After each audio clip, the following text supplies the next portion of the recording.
লুৎফুজ্জামান বাবর ভারত সরকারের কাছে একটা আতঙ্কের নাম। কথিত আছে, লুৎফুজ্জামান বাবর সেভেন সিস্টারে বিদ্রোহী দল বানিয়ে দিয়ে ভারতে অস্থিতিশীল করে দিয়েছিলেন।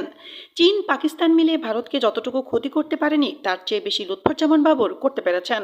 2004 সালে তিনি 10 ট্রাক ভর্তি অস্ত্র, গোলাবারুদ, রকেটের লঞ্চার নিয়ে ভারতে পাঠাতে চেয়েছিলেন। তখন তারা নিজেদের দেশে গৃহযুদ্ধ শুরু করে। অরুণাচল প্রদেশ, আসাম, ত্রিপুরা, নাগাল্যান্ড, মণিপুর, মিজোরাম ও মেঘালয় মূল ভারত থেকে আলাদা হতে চেয়েছিল।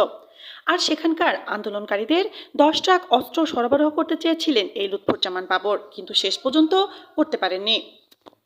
খালেদা জিয়ার নেতৃত্বে বিএনপি সরকার 2001 থেকে 2006 সালে ক্ষমতায় থাকার সময় যেসব ঘটনা ব্যাপক আলোড়ন এবং সরকারের মধ্যে প্রবল অস্বস্তি তৈরি করেছিলেন, তার মধ্যে অন্যতম হচ্ছে 10 ট্রাক সমপরিমাণ অস্ত্র উদ্ধারের বিষয়টি।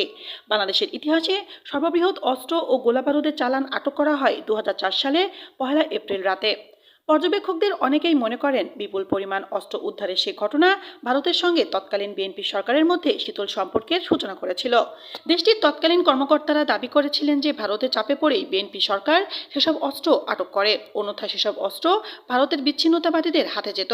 বিএনপি অবশ্য বরাবরই দাবি করে যে সরকার তখন ব্যবস্থা নিয়েছিল বলেই সেসব অস্ত্র আটক করা হয়েছে। সরকার যদি চাইতো তাহলে সেগুলো ভারতের বিচ্ছিন্নতাবাদীদের হাতে যেত। তৎকালীন স্বরাষ্ট্রমন্ত্রী লুৎফুজ্জামান বাবর বলেছিলেন, চট্টগ্রামে আটককৃত 10 ট্রাক অস্ত্র ও গোলাবারুদ দেশের অভ্যন্তরে ব্যবহার এবং নাশকতার জন্য আনা হয়েছে।